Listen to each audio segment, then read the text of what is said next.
Tell him, McCluskey. Tell him what time it is. Little Hen says it's time to rock and roll. All you people are so scared of me. Come quietly or there will be trouble. Man, that's just me. I'm Batman. This is Sparta! There is a tiger in the bathroom! I'm an excellent driver. If it bleeds, we can kill it. Pop quiz, hotshot. Keep the change, you filthy animal. Clubs are different rules. Look, you dance over near them, make the eyes, then get them to dance with you. Really? Annoyingly, that does sound right. Thank you. I'll do it. What about Nicole? It's only dancing. She likes my dancing. Stick with me, you'll be fine. Right then, Si. Looks like the holiday starts here.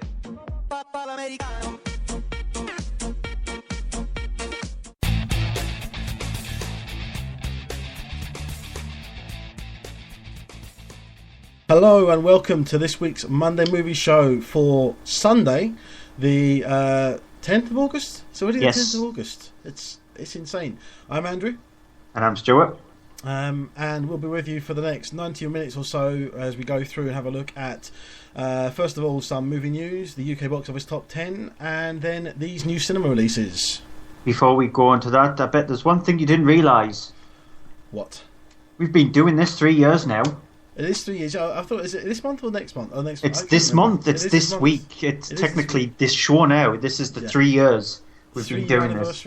My God. Can't believe we've been doing this 3 years. No, I knew it was.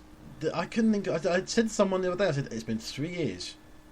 Yep, 3 years of the Monday Movie Show. Yeah, 3 years of people are bored of us now.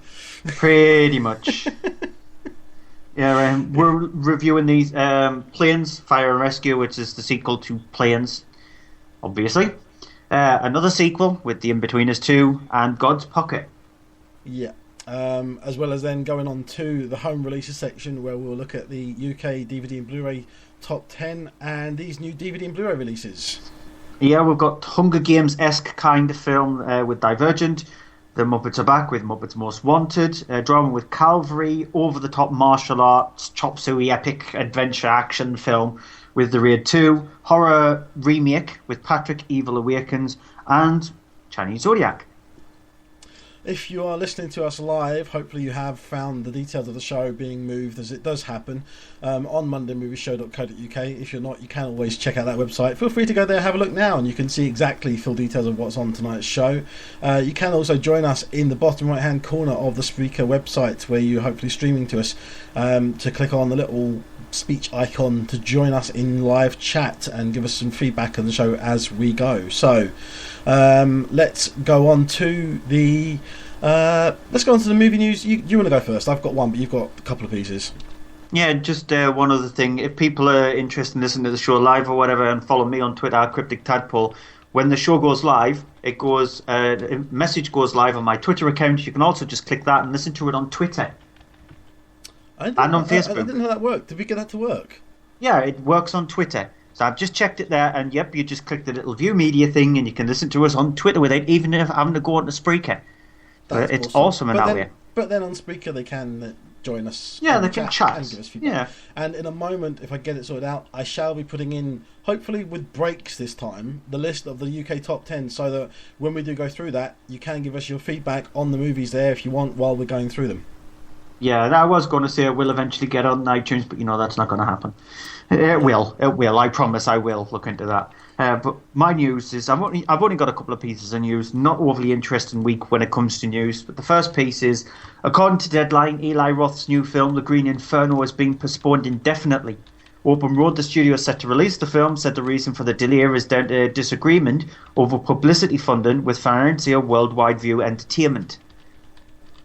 Now, this seems weird because normally you get the problem. You get to kind of have two stages of which films can have a problem. First of all, the production, because it's happened on films that have been starting production and then they have problems that they end up either getting halted or cancelled altogether, and they go through what's called production hell.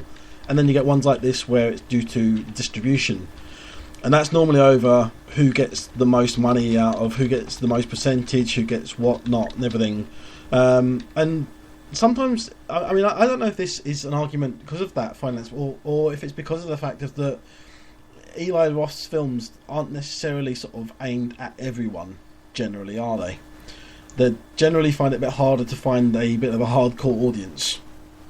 Yeah, this is his first film that he's directed in 6 years, because he's just done Eli Roth Presents, or he's just been a producer. Yeah. So it's just Eli Roth hasn't got the name, which attracts people to the cinema, because I think that his most successful film at the cinema has been Hostel, the first Hostel film, and even that hasn't got like a big cult following to it. It was put into that horrible category, which is torture porn. So he hasn't got a big name to attract attention from cinemas to show movies, and also it's an 18-rated horror film, which is really rare on the cinema now. 18-rated films are a rare thing. It's hard to find cinemas that will actually show them. Yeah, the next 18-rated film out in the cinema is Sin City: A Dame to Kill, because that's been given an 18-rated certificate at the end of this month. So you know that cinemas are not going to have very many showings of it, but when it comes to horror films, it's an even harder thing to show an 18-rated horror film on the big screen. So it's one of those movies where it probably is going to come out, but direct to DVD and Blu-ray. And they should have still released it on video on demand, because it doesn't cost very much in the publicity or anything like that to actually release something on VOD. So at least the film would then be out, so you can get word of mouth that way, for them to drum up enough time to be able to release it on Blu-ray and DVD for people to buy it. But it is one of those movies where it's going to just stay on the shelf for quite a while, and Eli Roth has not got the name to push it to be released in the cinemas. Yeah, I think he needs to do it, because he's normally done it with someone. I mean, he got his kind of break with produced by and it's introduced by Quentin Tarantino, wasn't it? So yeah. He needs a big name to sort of match up with again, and to have that power behind him. I don't even think that Quentin Tarantino's got the big name now to attract people to show it at the cinema. I don't. I see also Robert Rodriguez with Sin City. I see that struggling a little bit at the cinema, to be honest.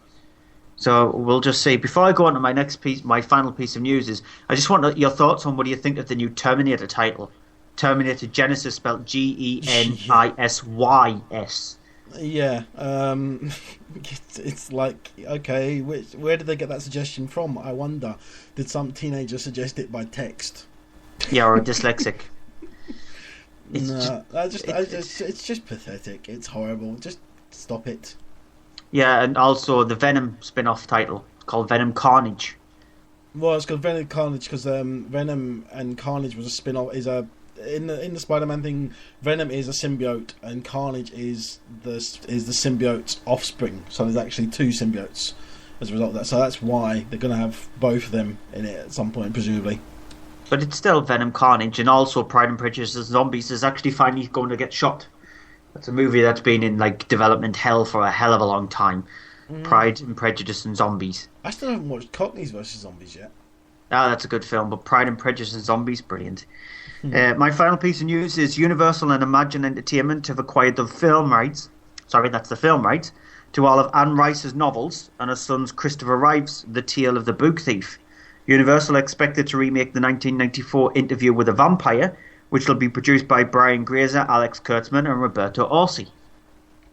Question is, will they remake? What was the other one? Queen of the Damned. Queen of the Damned, yeah, because that was the one that Elia made before she died in the plane crash, and then Stuart Townsend, I think it was. Yes, yeah. Played Lestat in that, and things. I don't mind that. I quite enjoyed it. I thought the music was very good in it too. I liked the rock soundtrack to it very much, and I thought it was okay. Definitely was not up to the same standards. I mean, it wasn't Tom Cruise doing. And say what you will about Tom Cruise, I know people absolutely hate him. Some just absolutely hate him because of his personal things and all. But the man goes in for a film. He doesn't do a half-assed job. He puts himself fully into a role, and that's what you see on things like Interview with the Vampire. So I would like to see more of him. I wish that, I mean, obviously he's older now, but I would have loved to have seen them do a whole series with him in it, because he really was great in it. Yeah, and Brad Pitt going from Thelma and Louise, sort of like the role that he had in that, to being the character that he was in Interview with a Vampire, and so now look at him now. It'll be interesting to see what the remake will be like.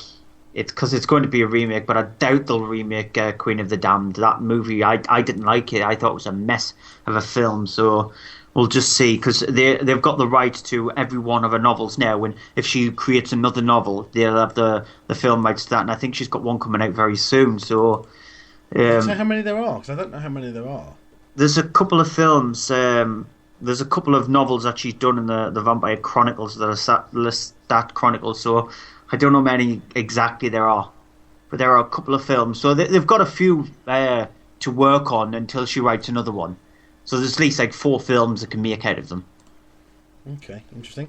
My piece of news is that the spy thriller Kingsman: The Secret Service, which is based on a comic written by Mark Millar, who wrote Kick-Ass, is being pushed back. It was originally going to be released on October 24th. It's now been pushed back sometime in February of next year. There's nothing sort of suggesting as to the particular reason for this. There's no suggestion that it's for any particular reason other than what's been suggested is that they reckon it's going to be less competition and do better business at the box office when it's released then. So it's probably just a tactic to try and do better with the film. Although it could be, for any reason, there could be problems with it. They could maybe doing reshoots. We won't know for sure, I guess, until something's leaked. But this is the one that kind of looked quite good, and if you look at the trailer, you've got Colin Firth in there. He's playing like a MI6 kind of guy who's training the next generation of a kind of a street thug he sees potential in, brings him in to train him. Kind of, it looks kind of like Men in Black done with kind of MI6 instead of MIB. Yeah, it's just another film in 2015. Brilliant plan that. Releasing it in the year when there's very few films out. Because there aren't very many films out next year at all. As a matter of fact, I think it's going to go head-to-head with the Minions movie. Because the Minions movie is released around about that time. Well, it's going to be just before, though. Obviously, in end of March, beginning of April, we'll get Avengers: Age of Ultron. Yeah, so that's brilliant ploy. Pulverize everything else. That gives it a month ahead of that. Yeah, but if it's going up against the Minions movie, it's got no chance. So brilliant ploy. Released in the year where it's going to get absolutely decimated.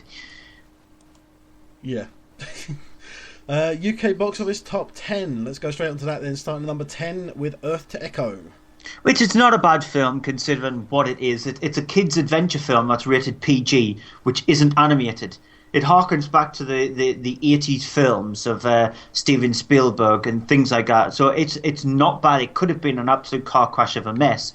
The special effects are a bit ropey here and there, but they haven't got the budget to make the expansive special effects that you would see in a Transformers movie. But still, for what it manages to achieve, it's actually not too bad.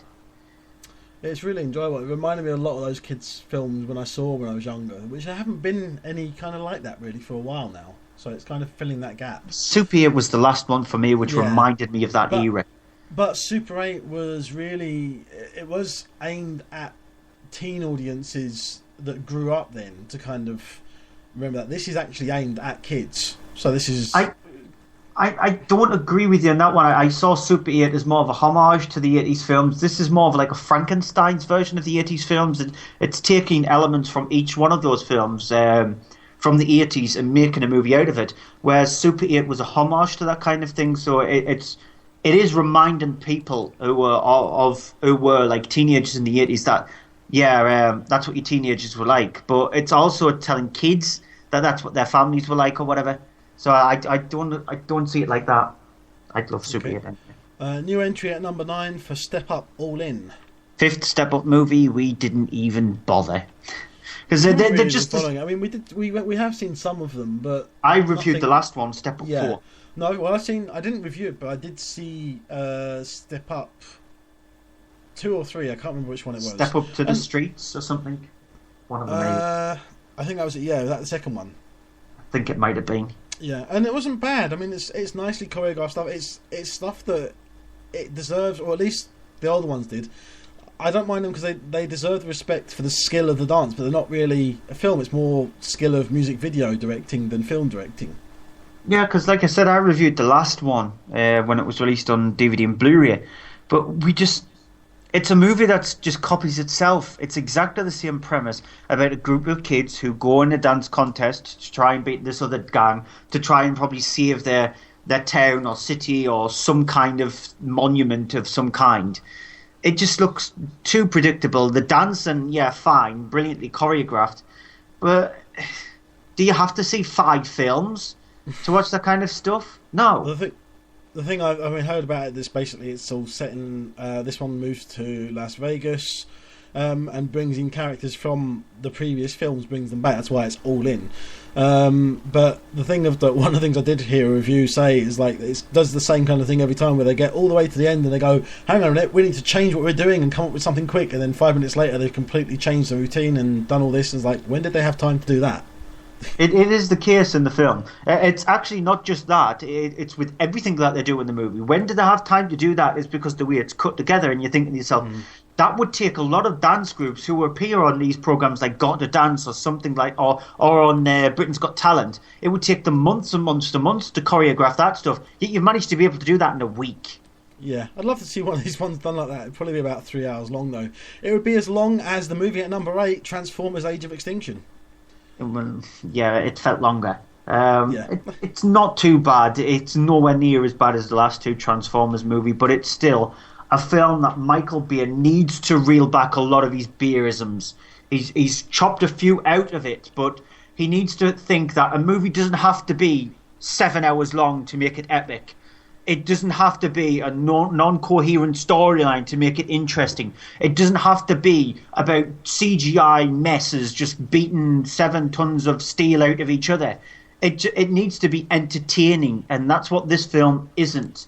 There's a film which we'll get onto a little bit later on in the chart, which gets everything, every element of the film perfectly spot on, because the director knows what he's handling. Michael Bay just loves money. I can't blame him for that, but yeah, find a better way to express himself. At number 7, now this is a weird one here. Secret Cinema: Back to the Future, which has made a new entry. It's taken in its sort of opening week £720,000. That's from one screen, one venue. It's open for the next 4 weeks. Every single screening of this is sold out. There was a lot of trouble with the Secret Cinema, where a few of the early showings of it were cancelled. And now the way the Secret Cinema do it is it's a premise where you get there about 3-4 hours before the film starts. There's stuff which is related to the film itself. So in this case, there'll be stuff from the 80s set up like bars, and stuff related to the movie from the 50s, etc. And so it revolves around that. You get the experience, and then you get the film. Whereas people have obviously dressed up as characters from the film, and so they've chosen an iconic one in Back to the Future. They've done loads of other Secret Cinema ones, but none have been as big as this one, because Back to the Future is a classic film from 1985, and a lot of people who went to see it had obviously seen it back in 1985 and just reliving their childhood. It just makes you question, what can they do next? What Secret Cinema movie will they attempt next where it's bigger than Back to the Future? Will they do E.T., but will people be interested in that? Will they do an Aliens? We'll just wait and see. But over 700,000 from one venue is insane. You know what I think they should do? I think they should do Close Encounters. They probably were thinking about doing Close Encounters, because the 80s. Because they'd be able to do it with the big runway and the lights overhead and everything. They'd be able to do that quite easily, and it would look fantastic to see that redone. The late 70s, mid to mid 80s stuff. There is a lot of iconic movies to choose from that era there, where they are rated in the PG to 12 to 15 category, which you can easily choose from. Because a lot of people diss the 80s, but when it came to iconic movies, you've got a lot of films to choose. Yeah, it was very weird as well this week, because I hadn't even clicked, but I put on a T-shirt, which is the Back to the Future poster on the T-shirt, and someone randomly said to me, "Oh, do you hear about that? I'm doing that in London." And I was just like, "What? Oh yeah!" And I just hadn't clicked. I just put on a T-shirt, and it happened to be the Back to the Future one. So it was quite cool to hear that. You know, everyone's heard about this and going on about it. At number 6 is new entry for The Nut Job, which it's a bit of a bad film. It reminded me of the DreamWorks film Over the Hedge.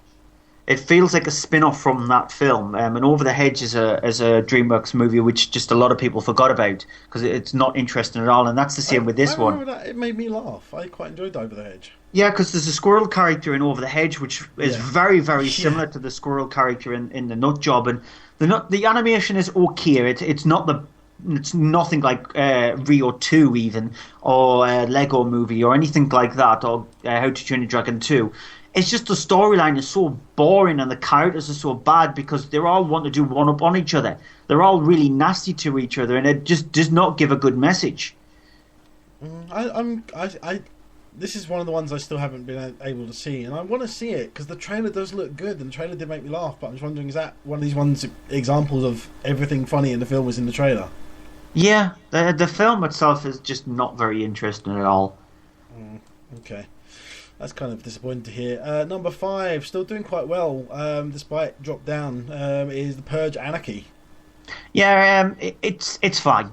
It's because it's taken the premise and tried to expand it, which you think it might be a good idea because the first one, they centered it around inside of a house. When they expand it into a city, you need to make sure you have pockets where it has tension in it because that's the whole premise of a thriller. It needs tension. And yeah, there is a scene where it does have tension, but when you've got the stereotypical things about a car breaking down, which so happens to be on a night where people have full roam, they can kill anybody without getting arrested. Yeah, it's just the stupid stereotypes which dilute the film. And when it does become the thriller part where it does become the little bit on the edge of the seat, it just took so long to get to that element where you think to yourself, you actually wasted the premise again. And this is 2 films in a row if that's the case, if you didn't like the first one. I like the first one, and I like this one. I like this one better than you do, because I like that it opens up and it goes on about the whole thing of class between the upper and the lower classes, and I thought it was quite well. It wasn't entirely successful, I have to admit, but I thought it was quite well for what it did, and it was okay, and it didn't hang around too long because it's only about an hour and a half, which is all it needs to be. It doesn't try and stretch out things to 2 hours, which I'm glad of. Well, the thing is, though, there are a lot of films out there which explore the class thing, which aren't horrors or thrillers, which does them in a much better light. You look at The Hunger Games, for example. That explores the class system much better than what The Purge Anarchy explores it, and it should have explored it much more better than it is. I'm interested in finding out what the first Purge was like and how it grew to what it is now, because the fact that this is the 12th Purge. So it'll be interesting to see a prequel where it explores the first one. And the director, the producer Jason Blum has said that that's where one of the ideas lies. So I'll be really interested in seeing that, how it gestates. You know what I'd love to see, actually, thinking about it? I'd love to see them do The Purge as a TV series and have each year be in real time with 12 episodes, like 24 of 12 hours. 12 episodes over the 12 hours of The Purge. Following, or maybe an hour before and an hour after, showing the whole thing of it, following people, different characters each year. It will work much better as a TV series. Actually, it's a TV idea which they've expanded to a movie, which, like you said, would be much more better on a smaller screen. I like that idea. That'd be good to see. Yeah, well, you can just like a mini series, something done to see the more of the idea. I think that would work. And number 4 is Hercules. Which is not as bad as I thought it would be, considering that you had The Legend of Hercules, the Keelan Lutz film. This one is much more coherent because the fact that the director in Brett Ratner has got the casting pretty much spot on. When you have thespians in John Hurt and the film and Ian McShane, then that's you know that you're going to get cheese when you give the characters like that. And the fact that they've chosen Dwayne The Rock Johnson to be Hercules, they've got him spot on with that kind of thing because that's what Hercules is like, not a weedy kind of Keelan Lutz character. So I thought they got the casting spot on. It's very predictable and it's very cheesy, but it's not bad.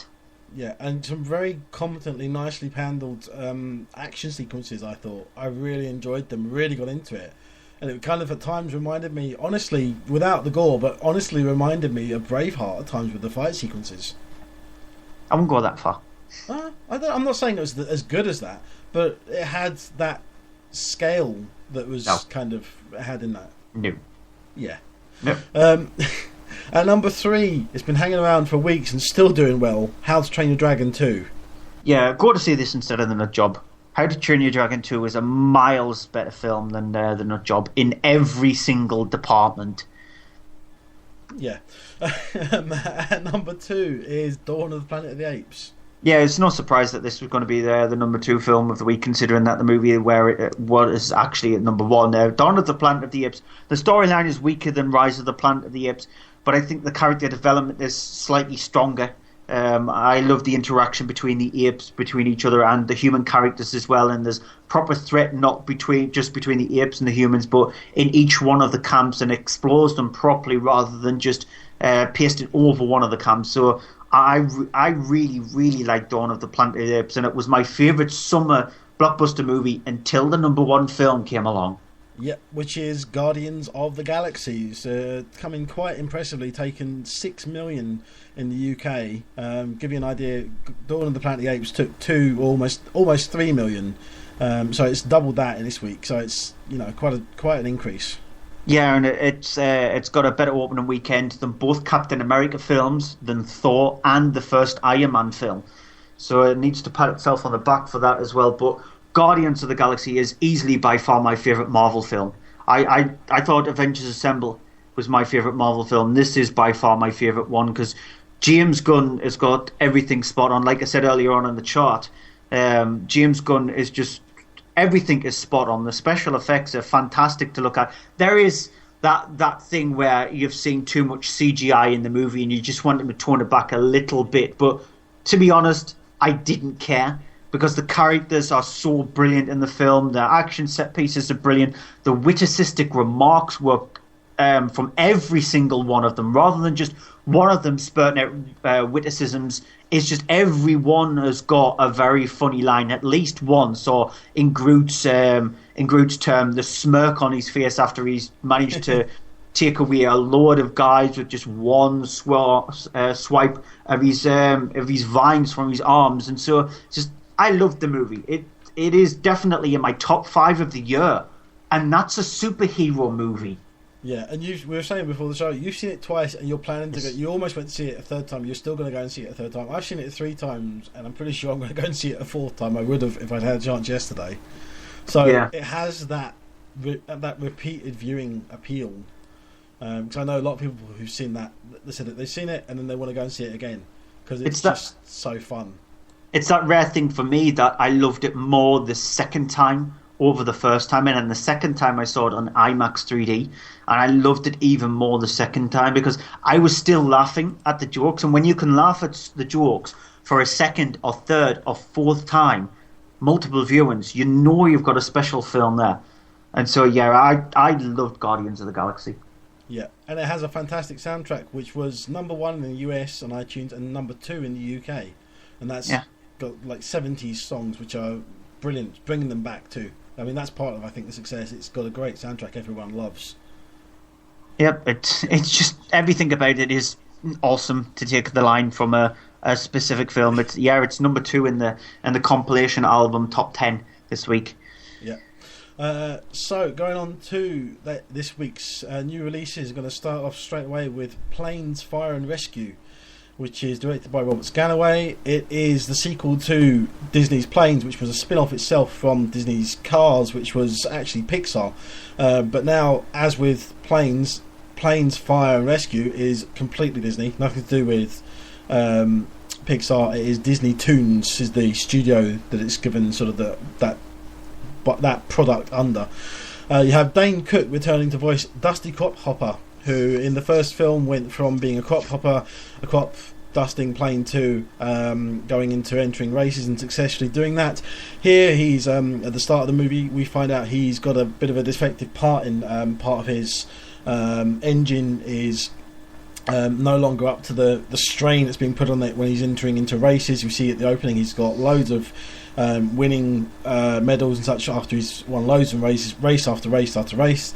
But this stress has taken its toll on one of the parts of his engine, and because he is an older plane, those parts of his engine are no longer in manufacture, so there's no chance of them being able to get a replacement part for him, so it means he can no longer push himself to the levels that he normally would be. As a result of other things happening, the same thing, there's strip, there is a fire which eventually gets put out, but after the investigation it's found to be sort of a bit lacking in that runway's fire prevention, and the fire truck there is found to be a bit sort of unable to really deal with any residual fire. So what Dusty decides to do is volunteer to be a secondary firefighter and decides to go training so he can actually learn how to be a firefighting plane and drop water and such on fires and such. Ended up going to a training camp where he will be trained by, among others, Blade Ranger, a helicopter voiced by Ed Harris. Here's a clip. Excuse me, son. Do you work here? No, not really. I'm Great. Come over here. Firefighting. It's our anniversary. We honeymooned here 50 years ago. Can you believe it? I was 50 years younger and half a ton lighter. More to love. Yeah, and Harvey, bless his heart, is trying to find the spot where we had our first kiss. Oh, that is so sweet. You don't do things like that anymore. Honey, listen, I'm telling you. There was a bridge and a magnificent waterfall and you. I love you, Harvey. Hey, that sounds like Augerin Canyon. Yeah, that's right. Anger Canyon. By Upper Whitewall Falls. By Whitewash Falls. See? I told you I knew where it was. Hey, in honor of your anniversary, why don't you join us? We'll buy you a can of oil. On me. Oh, thank you, dear. So, this being the follow-up to Planes, which was disappointing. The first one was really quite disappointing because of the thing with Cars, as much as people don't like Cars 2, and I like Cars 2, I'm one of these people, you had great animation, you had comedy in the characters, and you had great sort of little bits of here and then of comedy as well. The first Planes had good animation, but it had not a single laugh in the whole film. It wasn't funny, didn't really try to be funny, it tried to just do an amazing animation kids story thing. Planes Fire and Rescue, unfortunately, does the same. It doesn't really try and be funny. It doesn't have any of the humour that's there. It's really disappointing to see that they haven't tried to learn from that, because it's one of the things that was really missing from the first film. Second one is just the same lacking humour. It has a bit more of a go to it though, because of the fact that some of the sequences where Dusty is being trained and then eventually joining in on fighting forest fires, some of those sequences are quite enjoyable and actually quite sort of thrilling. Especially, this is actually a U. It's not a PG, it's a U animation. And there's moments in it like that kind of save it from being really mundane, but only just. Those sequences, there's literally two sequences. There's one that's during a forest fire, and there's another one which is later on, which is really quite nicely done. Very nicely camera shot, the way it's done. And I know it's not obviously shot, but it's animated in the way that the camera moves around. And they make it to be a lot more visually interesting and enjoyable than the flight sequences from the first one, but that's not enough. Again, it's still got the same problem of the characters you're not really interested in. There's none of the humour there. There is one sequence in it which has actually got a little bit of humour in it, and it's if you think back to the 80s and the whole thing of the police series Chips, of the two policemen on motorbikes. There's a great kind of callback to that in this with Chops, which is a spoof thing of where it's about two police helicopters, and one of them played by Ed Harris's character in a previous sort of job they've had, and that has a great one. That actually did make me laugh because of the fact that just referencing Chips and the way it's done, the music and everything, it reminded me of that. But that's something that kids aren't going to get. Only adults will get this because it's that old. And the thing is, again, that's not something that's going to save it. That's a little sort of minute in the film which genuinely made me laugh, and the rest of it I was like, okay, we're back to normal, boring, uninteresting, not fun, not enjoyable animation, which kind of sums up what this is. Not fun, not enjoyable, barely thrilling, boring animation. It's sad, isn't it, that Disney associated with boring animation? Yeah, it's a shame. I mean, given after what they did when they took the mantle over basically from Pixar with Wreck-It Ralph, and then Frozen, we've had, which are two of the best animated CGI animated films that have been in the last decade, and then they go and do Planes Fire and Rescue and do exactly the same thing, and it's really not good enough. Must try harder. This is another one of the series which I'm guessing it should have been like, because I know you've got the younger audience with Tinkerbell and the Pirate Fairy, which was released a few months ago, and now it's out on DVD and Blu-ray, and there's another Tinkerbell movie out this Christmas, and so that's another instance where you look at Disney and they're releasing subpar animation, but that's aimed at girls, young girls. This one, supposedly, they might be looking at it and thinking, oh, this is aimed at boys, younger boys, so we've got the sort of like Tinkerbell movies for the girls, We've got the Planes films for the boys. Is that the case, do you think? Well, I don't see they can say that, because looking back at Cars, which was the first film that started off this, because I remember this is a spin-off from Cars. Cars had a big appeal to boys and girls. There was appeal to both sexes, and I guess this is probably more toward boys, but still the fact of it's just, if they had put humour into this and character and made much more of that, which isn't that hard to do. It's something to just write more character stuff into it. And at the writing stage, when they start doing it, it's kind of like as if it's been put together quickly. Someone's gone, oh, here's an idea for this, do this, and they haven't scripted it, and they haven't said, oh, we'll do this, and then they get people in to voice it, and they haven't given them any. Because a lot of the time, I know with animation, they do the voice first, then they animate it to match the voice. I wouldn't be surprised if they've done the animation first and then got people in to voice it, and because of that there's been none of that spontaneity and free roam that's given to the actors that can come up with jokes and ad-lib stuff and do things. I mean, can you imagine getting someone like Robin Williams in? He's not in this, but imagine someone like Robin Williams coming in and doing speech voices for an animation. He would go all over the shop and absolutely come up with loads of stuff which would be hysterical, and then they'd be able to put that into the film. But if they bring in someone like him afterwards and they go, here's a script, you've got to say this because of the fact that it matches what we've already animated for the characters' mouths, then where's the humour going to come from? It's sad. It is really sad. And we flipped the coin as what films to see, and you got Planes 2, Fire and Rescue, or Planes Fire and Rescue as it's known as. Yeah. And I got The In-Betweeners 2. So no matter what, we would have at least gotten both probably a bad film. Yeah. But we'll see with The In-Betweeners 2. I think I escaped, luckily, with Planes, to be honest. We'll see. The In-Betweeners 2, and its opening day took £2.75 million in its opening day at the UK box office, which was a Wednesday. It's an insane amount that. It's a Wednesday also, so you've got the AA or the Orange 2-for-1 Wednesday, and it still took 2.75 million. Absolutely nuts. And a lot of screenings are sold out. They were sold out practically when I went to see it. So it shows you that this movie is going to crack the 10 million easily. And the first In-Betweeners film, in its entire run at the UK box office, took around about £45 million. This is, if that's the case, this is going to be the highest taking movie at the UK box office this year, if it takes near to that. So that shows you how insane this series is. And it follows the characters of Will, Jay, Simon and Neil. And it's directed by the people who created the TV series. They didn't direct the first one. Damon Beasley and Ian Morris, they took the directing duties in this one. And Neil, Will and Simon are in England. Jay is in Australia. He sends Neil a message via email with a movie which just tells everybody that he's having a fantastic year in gap year in Australia, that it's all about the sex, all about the sex, all about the sex. He emphasises it constantly throughout the message that he sends about all the lovely women over there, and this makes Neil, Will and Simon think that what they have in England is terrible, because it is. Their lives is pretty bad. A prime example is they turn up a party dressed up as Harry Potter characters.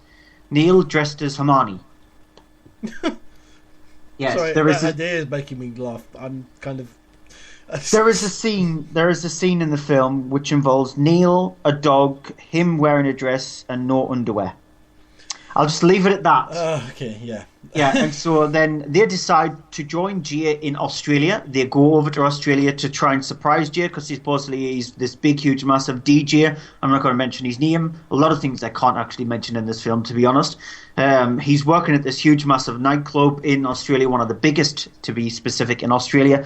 However, they find out that he's a toilet attendant, and they come up with a plan where they decide to go backpacking, and the fact that Will befriends this girl who he's just constantly tagging along to try and get their attention all the time. She's this girl who's a free spirit and constantly kissing him, and he's obsessed with her, and they decide to go backpacking throughout Australia. And here's the only clip that you can play from the film, which it probably doesn't even give you any indication what the film's like, to be honest. I can't wait to get a job training dolphins, even though it is pretty bad how they're treated. Did you know all they feed them is raw fish? Oh, that is grim. I'd puke if all I ate was fish. They bang out of order. Imagine it, just raw fish. Their diet is fish. Yeah, because that's all they're given. But also because that's what they eat. It's so cruel, you know? No burgers, no KFC, no Nando's on birthdays, nothing. How would you like it? Well, if all I ate was fish, I probably wouldn't mind it. All right, yes or no, how would you like to just eat raw fish? Well, if I was a dolphin... Yes or no? Look, you can't compare... Yes or no? These people are marine biologists. Yes or no? It's not so only raw fish. Yes or no? No. Correct. Simon's girlfriend from the first film and also the TV series, she's become really maniacal and thinks that he's constantly cheating on her. Neil has not changed, so if you know his character, he's definitely not changed. And Will, like I said, he falls for this girl who's free-spirited and got absolute morons of friends around her, and he's trying to get her attention. And they also discover that Jay went out with this girl, and the whole reason why he's in Australia is not for the gap year, is to try and get this attention back from this girl who he dumped in England before going over to Australia. Yeah, the thing about The In-Betweeners 2 is 90% of the movie is sex jokes. It wears thin after the first 10 minutes because it's just constant misogynistic sex jokes throughout the movie. That's all it is. The women in this film are deplorable characters. They are written really badly. They are there just for the other four to make fun at, to be honest. It's not funny. Even though my screening thought this movie was unbelievably funny. There are scenes in this movie which made practically everybody in the screening crack up, including a scene which you might heard at, which happens at a water park and involves a water slide. That's all I'll say about it. I heard it involves a water slide and somebody with IBS. I'll not explain what it is because that made everybody in the cinema crack up, and I was just watching it going, why is everybody finding this funny? And after I watched it, I was thinking, do I actually have a sense of humour? And I ultimately boiled that question down to, yes, I definitely do have a sense of humour, because I find things like the witticism remarks in Guardians of the Galaxy funny. I found 22 Jump Street funny because that is funny humour. This is just toilet humour. Really bad, low common denominator toilet humour.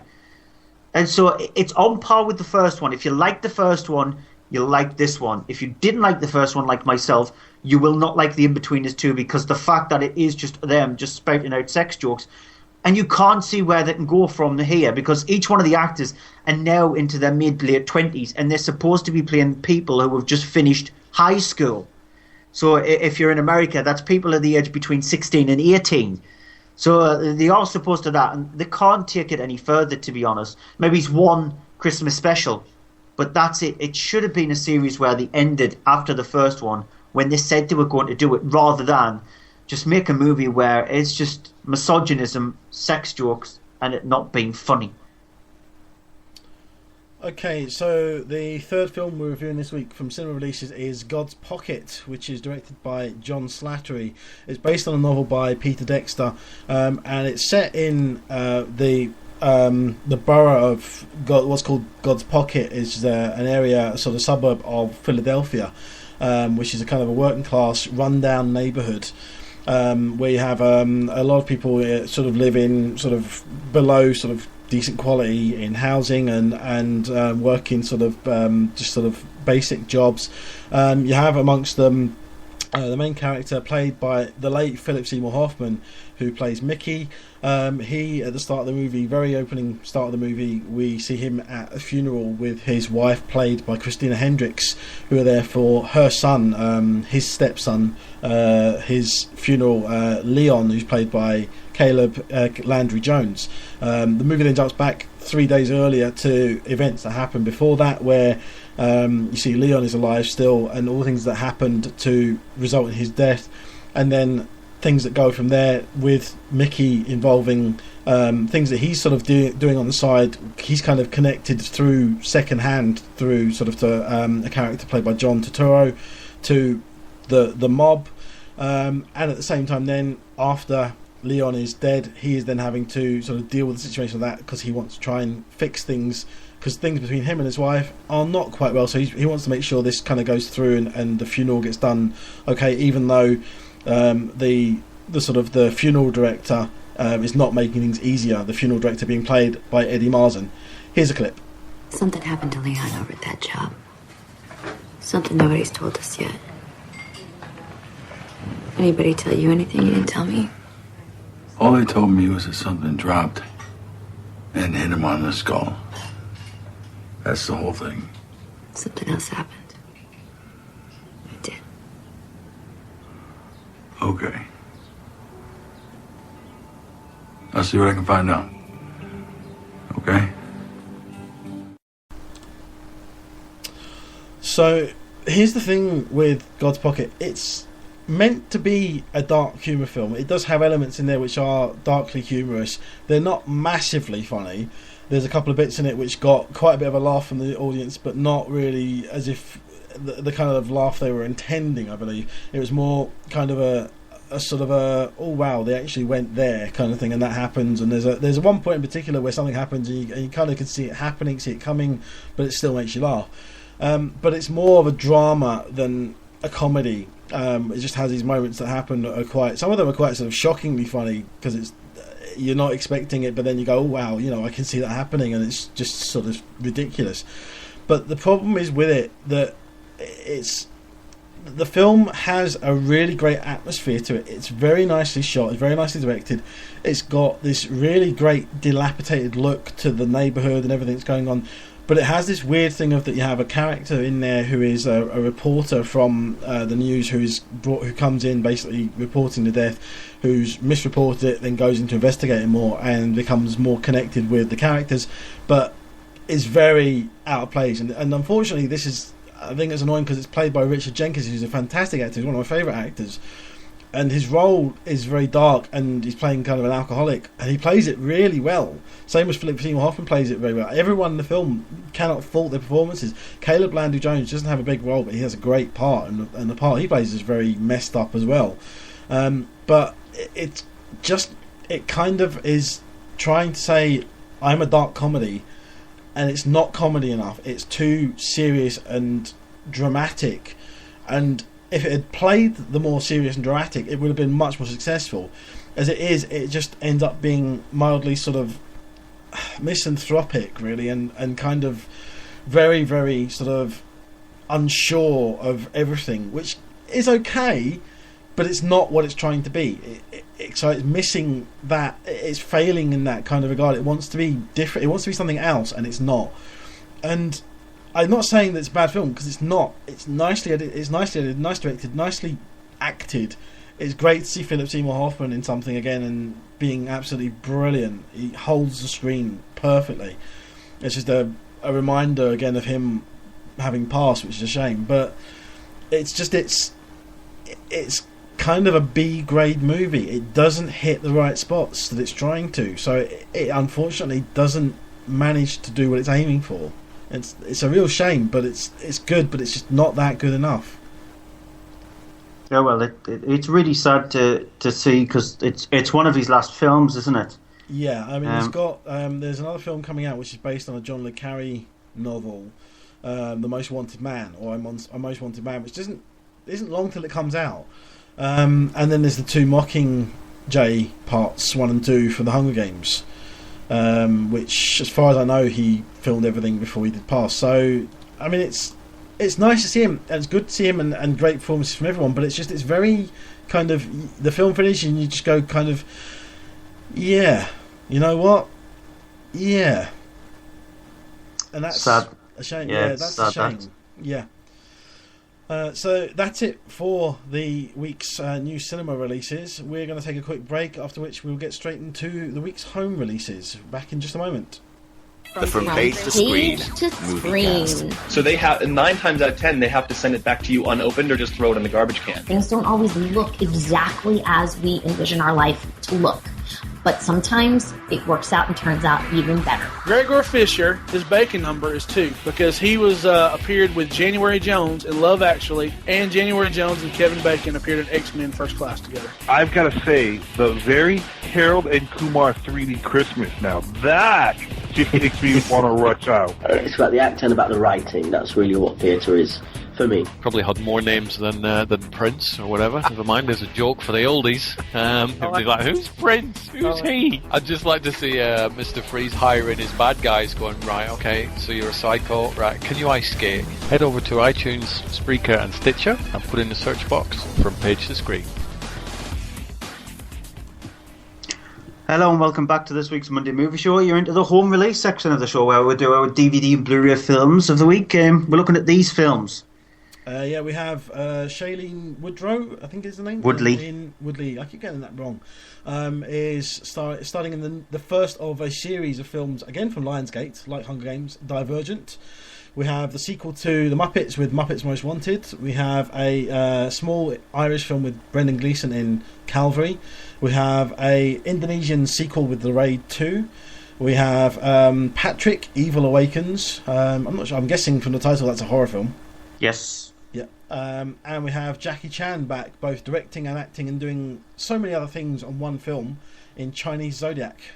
Yeah, and on top of that, we have our TV Movie of the Week and Movie of the Week. But let's kick things off as we normally do with the Blu-ray and DVD top 10. So number 10 is The In-Betweeners.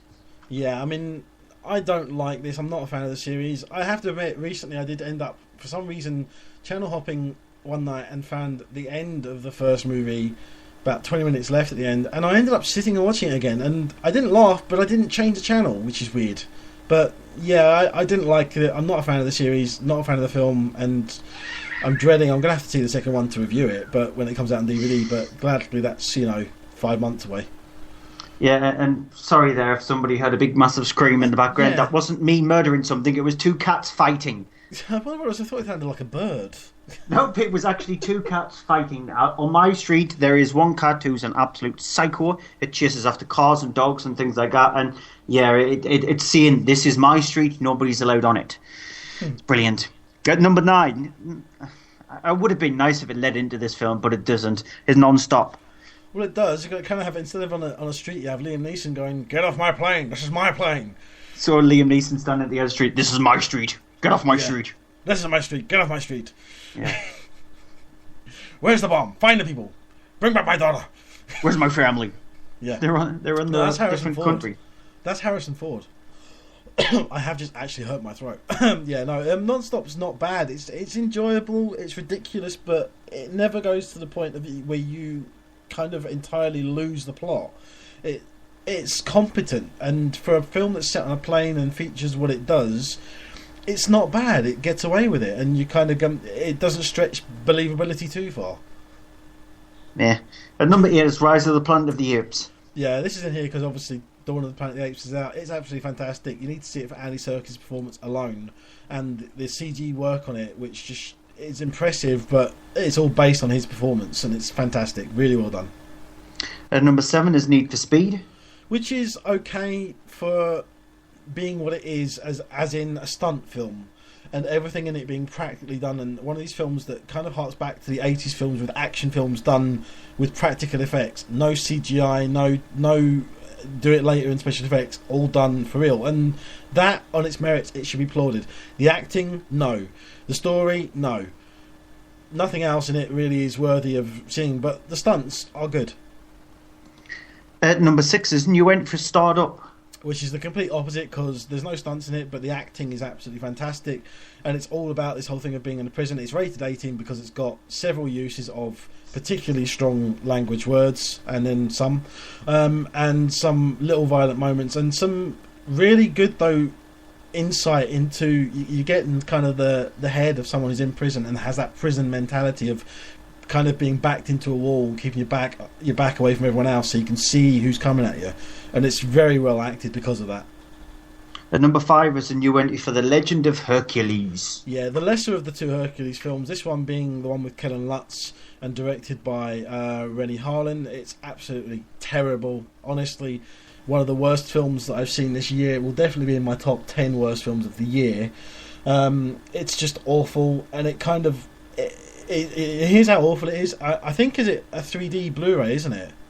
It has been given a 3D yes. treatment. Yeah, but it's that bad that when they released it in the cinema, they didn't even bother releasing it in the 3D. They didn't even bother making it 3D because they thought we've got this time to get it out. it's that bad. We're not going to put any more money into it and rush getting it made to 3D for a cinema release. We'll just do it on the home version. You know what I find funny though is the fact that we're not done with Keelan Nuts just yet, because next week we have 2 of these films. Yeah. In Expendables 3 and Tarzan. Mm-hmm. Yay. And who's watching Tarzan? If that's the case, I'll stick by them. Yeah. I did the cinema version, so you're doing the DVD version of that. I'm going blind that week. And number 4 is Frozen. Yeah, I mean, it's finally starting to drop down, but it's taking its time. It's fantastic. Disney animation. I can't believe there's no one out there who doesn't have it now. Why is it still doing in the top 5? I don't know, but a little fact, there is a film in Hong Kong, which is a Hong Kong romantic drama, which has actually outdone Frozen at its Hong Kong box office. And Frozen was the highest grossing film in Hong Kong box office history.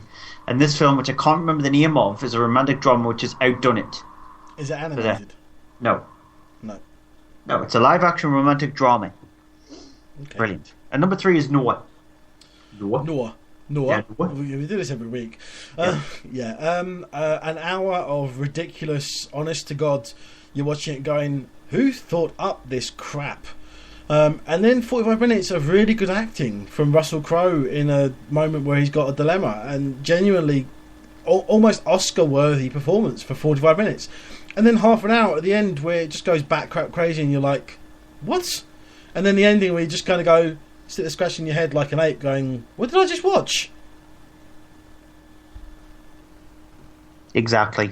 That. It's just silence. Makes for brilliant radio, that, doesn't it? When you have some silence, people are wondering, is my device broken? I'll just turn it back to you there. Yeah. Yeah. Number 2 is the Lego Movie. Yeah, I mean, it's fantastic, brilliant. It's from the same guys who did the 22 Jump Street films. So it's the same kind of humour, but for kids. None of the adult jokes in it. And genuinely fun, funny, great animation.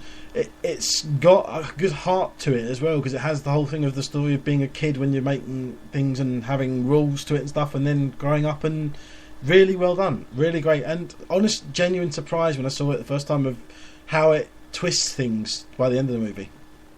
And at number 1 is Rio 2. Which I'm surprised, I have to say, honestly surprised and disappointed has overtaken the Lego Movie. As much as the Lego Movie was out for a week already, Rio 2 really doesn't deserve to be a number 1. It's not a great animation film. It's animated visually, looks okay, and there's some nice bits, kind of like the dance number bits that are done in it, and the musical bits, but it's very uninteresting story, very uninteresting characters, and it's very lackluster. I honestly got to the end of it and I was just, you know what, I didn't fall asleep, but I was kind of almost there. Yeah, it's same as before. Animation's better, but storyline is much. It's definitely the same as much before. The same, yeah. It just really doesn't have anything new to it, which you need. Yep. Right, on to new stuff this week. First up is Divergent, which is directed by Neil Berger. Awesome last name. I wonder if he gets cheese with that. It's not as good as I still think Oliver Megaton's one of the best names. Yeah. And this stars Shailene Woodley, who plays Beatrice, or Triss later on in the film, and a whole host of casts. But it's set in a futuristic Chicago, where the Chicago itself is now being completely walled off from the rest of the world because supposedly a disaster happened, and they want to keep humans safe. As a matter of fact, they've actually split off into different factions, 5 different factions. You've got the Abnegation faction, which is the selfless people, which sort of like the kind of people who give out clothes and food and things like that. You've got the Dauntless, which are the brave, which are normally the people who look after them if anything bad happens, so keep them safe. The Erudite, which are the intelligent ones, which are the smart people. The Candors, which are the honest, which you can definitely tell a person from the Candor section during the film. Miles Teller's character is from that, and very straightforward and abrupt character. And you've got the erudite ones, which are, I've already mentioned the erudite ones, sorry, the amity ones, who are the peaceful ones, who are the calm, peaceful type of people. And you've got Beatrice, who's played by, like I said, Shailene Woodley, And when they reach a certain age, in this case 16, they have to go through a sort of like ceremony kind of thing where they discover what kind of faction they belong to. Now, they're born into the faction where they're at, but they don't have to stay in that faction. They can choose which one they want to go in, and she decides to go away from her faction that she's into the Dauntless faction, which are the people who she admires. She sees them scale up walls and jumping from trains, and she admires that kind of thing, and she wants to join them. To the ghast of a family, her brother, he joins a completely different faction as well, and she goes away from that. And you get that gasp in the audience itself when you see people go away from where they're born into. And so she joins them, and she discovers that they've got a little bit of a secret, the fact that when she's joined them, she thinks she's permanently there. And this clip will explain why they've got a change of rules to join in that faction now. The rankings will also determine who gets cut. Cut? At the end of each stage of training, the lowest ranking initiates will be leaving us. To do what? There's no going home to your families, so you'd live factionless. Why didn't we know that? It's a new rule. A new rule? Somebody should have told us Why? that. Would you have chosen differently? Well, out of fear? I mean, if that's the case, you might as well get out now. If you're really one of us, it won't matter to you that you might fail. Right, you chose us. Now we get to choose you. And so she has to go through a lot of vigorous tests, intelligence tests, physical tests, to discover if she is worthy enough to stay with that group. A certain period of time, people do get knocked out away from there, and they ultimately become... They don't have a place to live. They're not part of any one of the other 5 groups. They have to live in squalor, to be honest. Now, Beatrice, she changes her name to Triss, and she holds this interesting secret as she discovers during a test, which happens before she finds out where she's going to be, that she doesn't belong to any of these ones. She has traits from each one of the 5 groups. She is, in fact, a divergent, which is ultimately bad, because these are the people who, the main people who were part of the intelligent faction, the erudite ones, who think that they can overrule everything because they have traits from each one of them. So while she's going through the whole course of being in the faction that she's at, she needs to keep this secret to herself. However, somebody else in this group there who's training them has got the secret as well. He could be also a divergent, or he thinks that he's got traits of the divergent. So the film itself plays out a lot like The Hunger Games. It has the political element of The Hunger Games in it. It sort of has Hunger Games-esque kind of set pieces in it as well. So they take the games part of The Hunger Games out and add it in to make it their set pieces during their training sections of this film. And I know that Andrew liked this more than the first Hunger Games film. Yeah. The thing is, though, it has a few little problems, but I like The Hunger Games slightly more than this one, but that's not to say that Divergent is not a good film. It's a good film. It's actually a really good film. Down to Shailene Woodley. She's really good as Beatrice. I think Katniss, though, is a stronger character from The Hunger Games, and I think the political undertones in The Hunger Games is more apparent, and therefore it makes it feel a bit more darker and a bit more on edge and a bit more gripping than what it is in this film itself, because the acting is fine. The acting is really good. Each one of the characters is really good. Jai Courtney in the clip there that you heard is surprisingly not too bad. He's not as annoying as he is in the last Die Hard film. And so he didn't grate on me. He plays a very stereotypical character. Miles Teller plays a really interesting one, because if you've seen the previous films that he's been in, he's got one coming up where he plays a drummer. He plays a pretty despicable, nasty character, very straightforward character, but he's very abrupt with what he does, and I liked his character in this one, so I didn't think anybody was weak in the film when it comes to characters, and so it just felt the political side of it that it was trying to copy from The Hunger Games was a bit weak. However, it's still a really interesting film, and I was expecting another movie very similar to things like The Mortal Instruments, City of Bones, which I did not like at all. But it didn't turn out like that. It turned out like The Hunger Games, and I liked The Hunger Games, and I actually quite like this. Yeah, I agree. I mean, I really like it. I think it was because when I first saw this, I actually went to a cinema with a friend, and we were going to go and see Noah, which at the cinema sold out, which doesn't normally happen at that cinema, and we ended up going to see Divergent instead. And we're both really taken aback by just how engrossing it is, because it is really quite engrossing. From the start to the end, there's no point at where it kind of stretches out things and you kind of lose it. Maybe a little bit. There's a bit when they're having a war games bit in the middle, which is a bit too much. But the rest of it, there was moments where it's always interesting. It was always moving forward. It's quite well handled, and it crams quite a lot. I mean, it is a long film. It's 2 hours and 15 minutes, something like that. It feels it though. Yeah, but it doesn't feel overly long. It feels long. You know it's long when you're watching it, but you get to the end and it doesn't feel like you've been watching it for too long. And that's quite. This is the thing an issue I have with the Twilight films. In that, going back to that, the Twilight films I think are very weak, considering that they're based on a book. If you're making anything that's based on a book, then there should be always so much to cram into a film that it feels like there's so much going on at all times. If you ever get a film that's very lacking and lackadaisical and very basic and feels like it's stretching out things and just going along with the motions, then that's a bad adaptation of a book, unless the book is very bad. And this, I don't know what the book's like, haven't read it, but this definitely I don't think is based on a bad book. I don't think it's a bad film. I don't think it's a bad adaptation. I think it's very well done, and I really liked it. Yeah. Okay, so Muppets Most Wanted, which is the sequel to The Muppets. This one being directed by James Bobbin, who also had a hand in writing it along with Nicholas Stoller.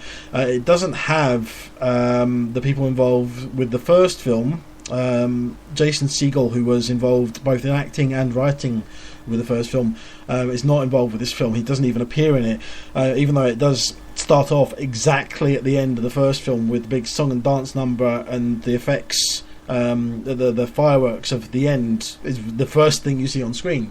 Then carries on. Basically, they're going, "Oh, what are we going to do? How are we going to top this? What can we do to carry on next? Is that it? We just finish?" To which a character, Dominic Bad Guy, or Badgie as he calls himself, played by Ricky Gervais, walks up to Kermit and just sneaks in his ears and whispers in his ear saying, "How about we take the Muppets on a world tour?" This kind of sets them off on a trip where along the way Kermit is met by and sort of replaced by an evil mastermind frog. I don't have his name down here. I've forgotten his name, damn it. I can't think off the top of my head. I can't think of his name. I'm going to have to look at it. But he's replaced by Constantine. Yes. Constantine, the evil, the bad frog in the world, the evil thief who has escaped from a Russian gulag that then puts a mark on Kermit, making him look like Constantine, who ends up then getting replaced by him back in the gulag. Here's a clip. I'm telling you, you've got the wrong frog.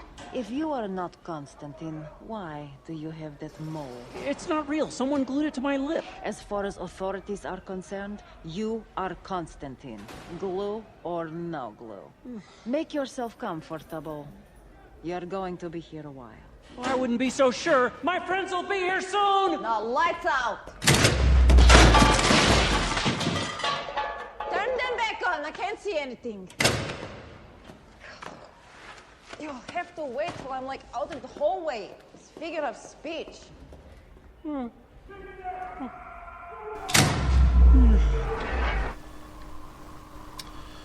So, here's the thing with Muppets. I didn't really like it, and I loved the first one, really enjoyed it, and the problem I have with this, I was looking at it, thinking a bit as I was watching it, the musical numbers for me, I just didn't get into them. I didn't care for them at all. There was none of that spark and that magic that there was in the first film. I don't massively like Ricky Gervais, who has a bit more than his normal cameo role in this. But the thing as well that's annoying is that there are loads of cameos in this film, and they're literally just small. They're photo ops. They're not really even cameos. They pop on screen for a second, then something happens, and then that's it, and they're gone. And I really just kind of found myself at the end of it, getting to the end. I didn't mind the story. I thought there were some bits here and there. You heard that clip which are funny. There's some moments in it which made me laugh. I wouldn't say it made me laugh continuously throughout. It was bits where it kind of stopped. It had these musical dance and singing numbers, and I think it's really surprising. You have like a musical number. It should have been funnier than this. When you see a prison dance being done, which has Danny Trejo in it, and Ray Liotta in it as prisoners who are singing and dancing, and I was like, what's wrong with this picture? It's not making me laugh. It should be really having, I should be in hysterics, and I wasn't. I was sat there going, what's wrong with this film? It's just not gelling. It doesn't work. It doesn't come together. It's very misjudged. It's kind of all over the place. I think it's just very, very badly put together, and I don't think it's badly written. I don't think the songs are bad. I don't think they're brilliant, but I just think it's not put together well. I think I have to say, I think it's very poorly edited and put together, and I found it very jarring. And honestly, I got to the end, and I literally said, "Is that it?" And I should not be saying that at the end of a Muppets film. Yeah, I agree. I saw it in the cinema, and I really liked the first Muppets film. That when they came back. That was an entertaining movie. The jokes were funny in it. The song and dance numbers were actually really well executed. This one, though, it felt like a rush, and I hate Ricky Gervais. I don't find him funny at all, and that was instant alarm bells in my head when I found out that he was going to be in this one. And it proved it, because it's painful to watch a sequel to a movie that you really liked, because then it just makes you really annoyed with the people who made it. The thing with Ricky Gervais in it is that he's not even trying to be funny. He's trying to actually act in it and be serious in it for most of it. And you want him to be funny. He's not. Yeah, it didn't work. It didn't work at all. No, I mean, I'm even going through it now, talking about it, just realising how much I was really disappointed with it. It's actually going through and discussing it more has actually made me realise how much more disappointed with it I was than I thought. Yeah, right. Next up is Calvary. It's directed by John Michael McDonough, and it stars Brendan Gleeson, who plays Father James. And at the start of the film, he's getting somebody who comes into his confessional saying that, well, I can't actually tell you what he says, because this is a family show, and what he does actually reveal his secret. What actually happened to him is a bit graphic, especially in the detail that he describes it. Let's just say that it involves the kind of things that have been in the news about the Catholic Church and priests and children. Let's leave it there. And so he does say that he threatens the priest. He says in 7 days' time he's going to kill him. So the father has 1 week to put not just these things in order, but to help the rest of the people on the island. And so the rest of the film itself, the place where he lives, is just him trying to sort out other people's problems. You've got characters played by Chris O'Dowd, Kelly Riley, who plays his daughter in the film, Aidan Gillen, who's a doctor of some kind, Dylan Moran, who's this guy who's really rich. He's got this huge, massive mansion, and there's a scene where he pees under a painting, and he doesn't care. He doesn't care about the money that he's got. He doesn't care about the fact that he's lost his family. And it's just, the film is just full of despicable, deplorable characters, and the father's final week and him trying to sort out the problems, while he's also got a problem of his own with his daughter, and she's come back after being in an abusive relationship and being assaulted, and also she's tried to commit suicide as well, being very suicidal. And it's not a week to have, especially when you've only got 1 week left. We don't have a clip to play from Calvary because it is a small British film. But the thing with Calvary, language in it as well. Yeah, it has. It's got quite it's quite graphic in a lot of descriptive scenes. With the way the characters interact with each other, and Brendan Gleeson is fantastic in the movie. He is brilliant as the Father James.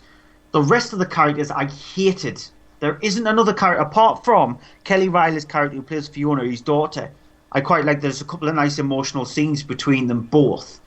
But the rest of the characters are horrible, deplorable, nasty, really vile people. And it makes me think, why is he still there? Yes, you're a father, you're a priest. You've got to put up with these people. Are you there ultimately to try and help them?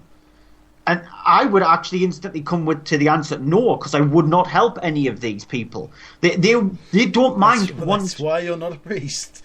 They don't mind assaulting priests. It shows you how bad it is. So I liked the film because of Brendan Gleeson. I didn't like the film because of the rest of the characters. And so if it was all just down to Brendan Gleeson's one following his character, then I would have really liked the film. But because of the fact that it does explore the other characters and how horrible and despicable they are without there being another nice person there, apart from a friend of his who he takes supplies to every now and again, who's obsessed with Nazism, and he's an author, not a bad character to him. It's just the rest of the film, it grated on me because it didn't give me enough time to actually get with a really nice character. So that's probably surprising, I'm guessing, to you, because I think you really liked this film, and I just thought, no, this film is not. I didn't like it. I liked it, but I didn't like the ending, and I don't want to say anything more to give away the ending because I didn't like it. I thought it came together, but then fell apart a bit. And I thought the performances of everyone in it were really good. Even the people that were horrible characters, I thought that was great because there was the great acting that made them horrible characters. And I really liked the acting in it, and I thought the story was okay. I thought it was it kind of stretched things out unnecessarily at points, but I thought it was good. But just like I said, it kind of fell apart for me and didn't come together in the end for me, which is where I had a problem with it. So I think it's a great little independent film, but not necessarily for everyone's taste and to everyone's taste, especially if you're a bit sort of sensitive to violent language and graphic nature of language and things like that. Then you'll have some issues with it. Yeah, you'll be aghast at some of the descriptions of stuff. Yeah. Not necessarily the descriptions, but definitely the on-screen blood and violence that's shown in The Raid 2 may be a bit of an issue for some people. It's directed by Gareth Evans, who also wrote it, as he did the first film. It's starring Iko Uwais, who returns again playing Rama, from the first film. Set not very long after the events of the first film. This isn't a spoiler, but his brother, who we see in the first film at the very beginning of the film, is executed by the villains in the film, who have kind of sort of cleaned house a bit after the events of the first film. Rama is then approached by a man who's sort of high up, who's trying to get in someone undercover with the criminal organisation, getting close to the son of this head of the criminals, of the kind of the, it's not the mob, but the Chinese gangster sort of thing. I can't think what it is. It's not Chinese. It's I'm getting completely wrong. Yakuza, yeah, but they're in it. No, I'm thinking not Philippines. I can't think where it's from now. It'll come to me in a minute. But the head of the organised crime unit, sort of syndicate, he's sort of sent into prison so he can gain the favour of the son of this head of the crime family, and then end up sort of becoming an enforcer working for them. Meanwhile, there's sort of these ongoing internal shifts of power from in this organisation, who are dealing with things like the Yakuza and all these other things going on at the same time, which makes for lots of big violent action martial arts sequences involving Rama and some of the characters that we see, and even returning actors from the first film who even though they're killed off playing other roles. And the thing that's great with the Raid 2 is that's still that amazing choreography to the fights, which are just incredible from start to finish. I have an issue with the opening bits. There's a fight at the beginning which I thought was very unnecessary. I have an issue with the running time, which the film is 2.5 hours long. It doesn't need to be that long. It could do with some editing to get rid of some bits in the middle, and especially some of the characters, because I think there are far too many characters in the film. But there are some great sequences in it, especially involving a character who is just referred to as Hammer Girl, who fights with hammers, as you can imagine, and her brother in the film who fights with a baseball bat, which is a source of some fantastic martial arts finds, as well as Iko Uwais, absolutely legendary martial arts skills in this. Who has there's a fight in this towards the end in a kitchen which I'm kidding not, I kid you not, is one of the best martial arts. Very bloody, but very, very proficiently done martial arts scene. And if you like the first film, you will like this. It's opened up more. It adds more of a story to it, which I don't necessarily think was a great idea. But it does try and give it a new direction and take it in somewhere else instead of having the whole... You can't just repeat the same thing over again like things like The Hangover did, where it just took the same formula, just moved it to a different place. They actually are trying to do something different with this, take it in a new direction, give it a story, expand on it, and ultimately succeeding, just needing a little bit of trimming to make it better. But I liked it, it's good, it's just... I found it overly long. Yeah, I really like this. I think the force that you're trying to think is the Jakarta Cop Force, because that's what he's part of. Yeah, Rama's character. It's Salat is the martial arts, and it's I can't think of the country. The country's just gone from my head. But it's set in the Philippines. The film itself. But it's it'll come to me in a minute. I know it'll come to me as soon as we finish talking about the film. Yeah, but I really like the film. There's some mind-blowing set pieces in the movie, choreographed brilliantly. Especially there's a fight scene at a prison, which in the mud that it's at, and the way the camera just flows around what the action that's happening, you can spot multiple different things on multiple viewings of the film. It's that impressive, and that fight scene in the kitchen is possibly the best fight scene I've seen in any martial art movie. And I'm not a martial art movie fan. To be honest, it's one of the genres I hate. But that fight scene alone puts anything that Bruce Lee has done to shame. Because it's just the way it's executed. It's more like a ballet, but a violent ballet. Yeah, that's the way that scene plays out. Indonesia. I couldn't think where it was. So I look it up. I agree with the fact that it does need trimming, and the fact that it's just way too long. But considering that it is a martial art movie, and I liked it, says a lot. Because I hate that genre. Yeah, it does manage to better the first film, but not just with the violence and the action. It actually betters it overall.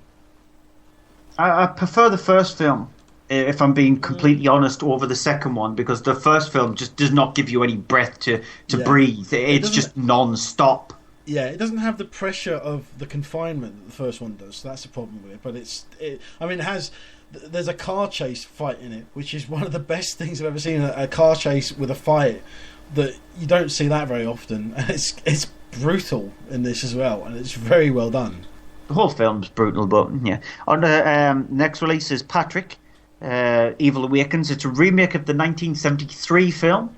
This is set in Australia, and it's an Australian remake itself. It's done by the Australian Film Board, and they don't give out very much money to films to create. As a matter of fact, they created a movie called The Tunnel, which they released on YouTube. The Australian Film Board literally actually released the film on YouTube. They didn't release it in cinemas. They released it on YouTube so people could watch it for free. So that's there for free. But in this case, it stars Charles Dance. And it centres around a nurse who's played by Shawnee Vinson, who plays Kathy Jackard, and she goes to join this hospital of sorts where they experiment on people who are in comas. And in this case, Patrick, he's been in a coma. You don't discover why or what actually happened to him, apart from the fact that the doctor, who's played by Charles Dance, is experimenting on him to try and to see what his brainwaves is like, the patterns on the EKG meter, just to see if he reacts to any kind of stimulant, any pain. However, Patrick's got this very strange secret. He's able to manipulate things, and he gets entangled, and he starts to fall in love with Shawnee Vincent's character, fall in love with Kathy, and everything that she does that doesn't make him happy angers him more so, and he starts to kill using his telekinetic powers.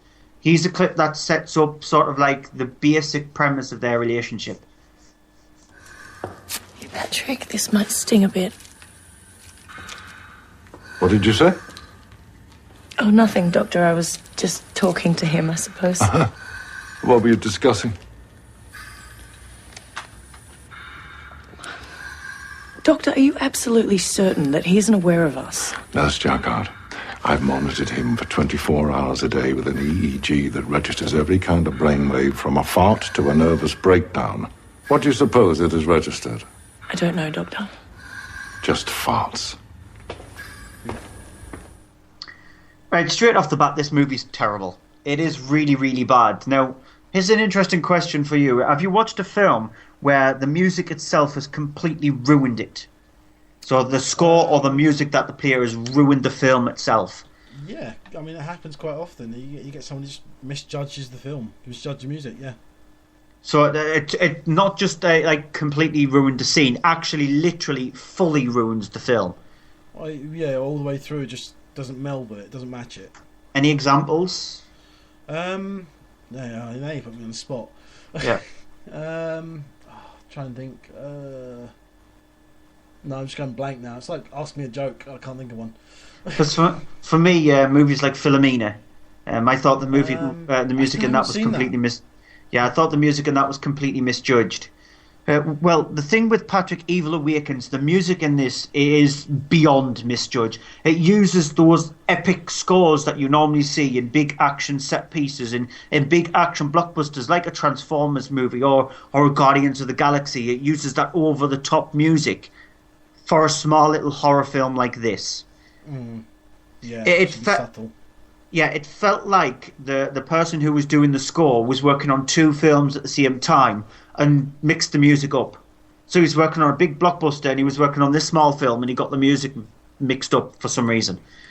It's not just down to the music spoiling the film itself. The film itself is one of those movies where you watch it for 5 minutes and you can instantly see what they can do to stop the rest of the film from happening. But they don't do it. And in this case, with Patrick, to stop him from doing it, they could have just easily taken him off the machine that he's on. It's simple as that. They could have, without him causing any of the trouble, they could have just easily switched it off. That's how they could have stopped it all. But they don't think that, do they? They want a movie to plot out, and unfortunately, the movie that plots out is really bad. The acting is awful. It's just not scary at all. It's just boring. It is really boring. It was one of those instances where I was sitting through the film, I was going, shall I just switch this off? Because I'm not enjoying it at all. But then it's that movie review thing inside me going, I need to watch the rest of it because you never know. There might be something in this might save it. Nope, it didn't happen. No doubt, after having said that, my other half will probably be straight on Amazon Yes. ordering that now. Probably.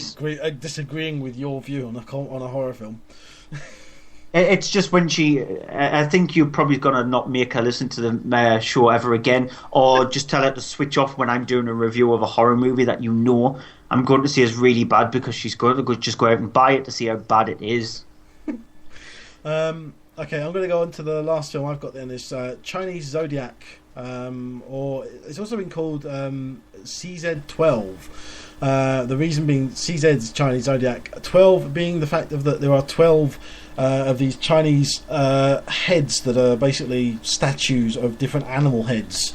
And I don't know if these are real things or if it's something that's made up for the film, but the movie stars and is directed by and written by Jackie Chan, who has no less than 15 titles on the film. Holds the record, I think, for having done 15 things on one film.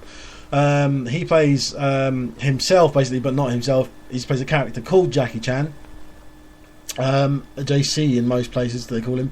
And it's a follow-on to the... I found out as well afterwards, it's a follow-on to the Armour of God series. So he's sort of playing the same character from those.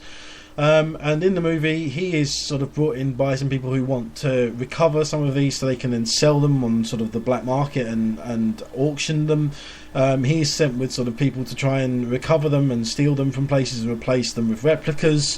Through this, obviously, he's doing all these amazing martial arts sequences. Oh, and the martial arts, these amazing Jackie Chan fight sequences, as you can imagine. It's not really martial arts, but he does some amazing stuff as you normally see him in any of his films.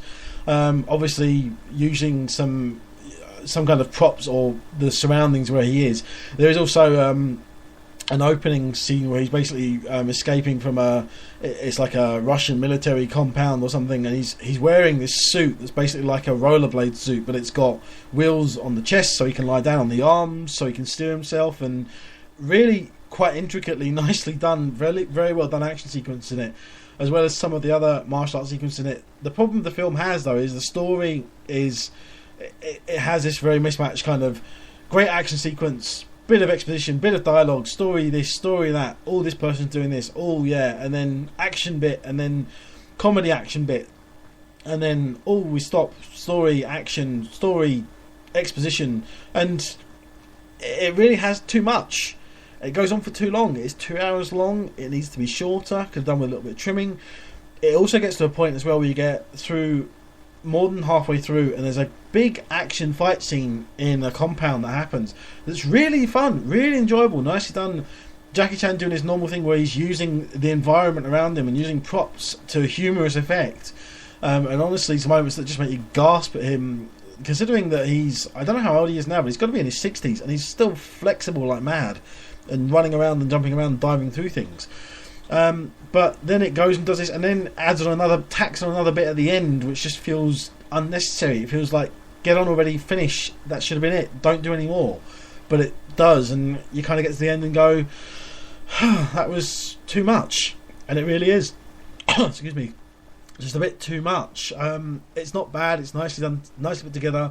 Just needed to reel it in a little bit, and unfortunately doesn't. It's just a little bit too much. I mean, fans of Jackie Chan will love it for the action sequences. I'm not sure they'll like it for the rest of the film. And it even has a sequence in the middle which is kind of like it's trying to top the second Pirates of the Caribbean film, which is not a good idea. No, I think it's a good idea if they're trying to do anything Pirates of the Caribbean-esque. Yeah. Sorry, my throat's really irritating me there. So, well, it's a good job. That was the last movie of the this week. Then we'll go on to TV movie of the week. Do you want me to give your thought a little bit of a break and say mine first? Yeah. Okay. Well, I had two, but Andrew's decided to nick one of mine. Horrible, horrible person. It's because it gets its TV premiere, and Film 4 hosting a Fright Fest season, because Fright Fest happens in the UK at the end of this month. There's bank holiday weekend at the end of this month, and so Film 4 over the next few weeks are going to be showing a slew of horror movies, so I'm happy. And so the one I've chosen is from Film 4's Fright Fest thing, and it's The Divide. It's Xavier Gan's film. It's on Thursday the 14th of August at 11:10 on Film 4. It stars Milo Ventimiglia, and it's centered around a group of people who live in this huge, massive high-rise apartment building.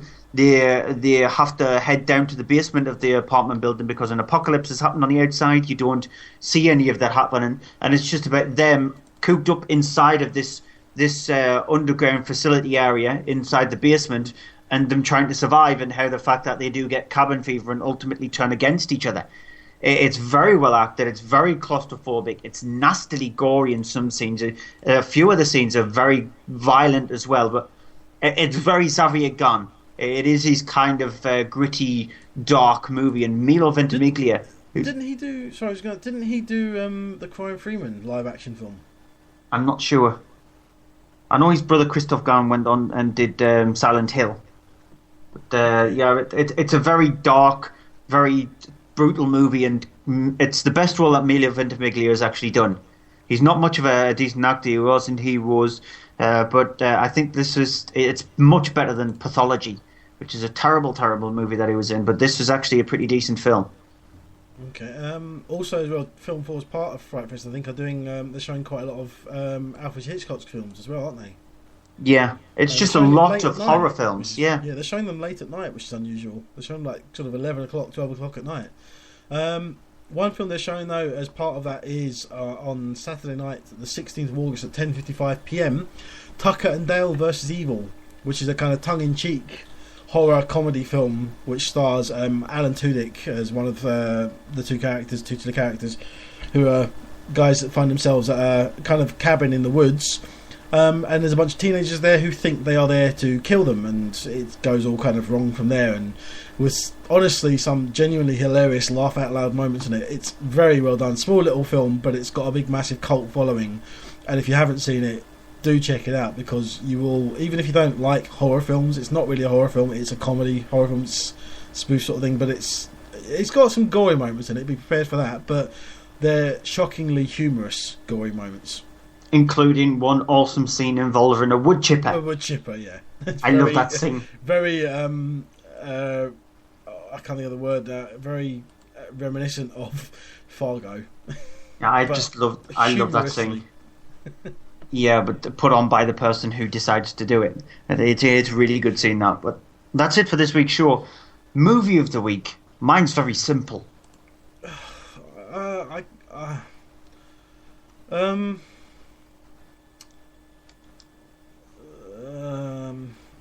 I'm gonna say, well, if you want big action martial arts and you can handle the violence in it, then The Raid 2. If not, Divergent. My movie of the week is Divergent. Yeah, I can't really recommend the two cinema films. I liked God's Pocket, but it's not great. So unless you really want to see it, obviously see it for Philip Seymour Hoffman because he is fantastic. But yeah, Divergent. Yeah, cinema-wise, go see Guardians of the Galaxy. Just don't see any of them. Just go and see Guardians of the Galaxy again. So that's our movies of the week. Guardians of the Galaxy, obviously. And Divergent. Well, that's it for this week's show. Make sure you check out the website, mondaymovieshow.co.uk. It's been a bit quiet as of late over the last few weeks just because I've been stupidly busy and it's not going to get any more easier for me. Because not only have I got work and gym and swimming and I've got podcasts to do. I've also got a friend of mine decided to pop the question to his girlfriend, so I've got to help out a wedding in there. I've got a christening soon as well. My birthday is coming up, and yeah. So I'm busy. So do you want me to set up the clip for the end of the show then? Well, we'll get there in a moment. But make sure you check out the website, mondaymovieshow.co.uk. You never know, we might surprise you with some content on there. Doubtful, but there is a chance. You can also catch us on Facebook, facebook.com/Monday Movie Show, on Twitter @Monday Movie Show. I'm at Cryptic Tadpole, Andrew's at EHDVD. Make sure you check out Following the Nerd, followingthenerd.com. Live show every Thursday night. I'm part of. It's one of the multiple shows that I do. From Page to Screen, which is Stuart, and the number 2 in that, .com. I don't know if he's still working on his website or not. He still posts up lots of stuff. Just check out his Twitter feed. And also Serum Foundation, serumfoundation.org.uk. Right. That's it. That's us done for another week. We will be back, I'm going to say same time next week, but it's us. So you don't know when we will be back. Next week I think we're on Monday next week. Yeah, the week after that it'll definitely be Sunday because I'm busy on the Monday, so... Just check out the website, mondaymovieshow.co.uk. You know when it goes up. When I put the post up on a Thursday night, that's when you'll find out when the next show is. So we're playing you out with a clip from a film that's not out until October, the same time as Teenage Mutant Ninja Turtles for us, even though it went in #1 at the US box office. This is for The Maze Runner, which actually looks a pretty decent film. It does, and I did put the trailer up on the site a couple of weeks ago. So check out mondaymovieshow.co.uk. Go back a few posts, and you'll find the trailer for this film. And it really does look quite impressive. Just features a bunch of teenage boys who find themselves one by one deposited into this little arena, which only has a entrance to a doorway which goes into a maze. That's all there is. Basically, they know. That's all we know. And the mysteries of what it contains therein. So until next week. Yeah. Goodbye. Thanks for taking over there. Yep. Bye bye.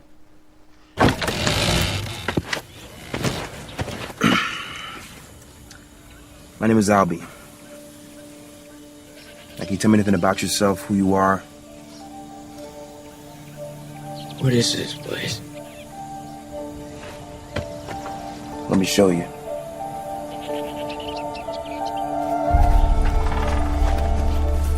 Hope you're not afraid of heights. Let's go. Come on. This is all we got. What's up there?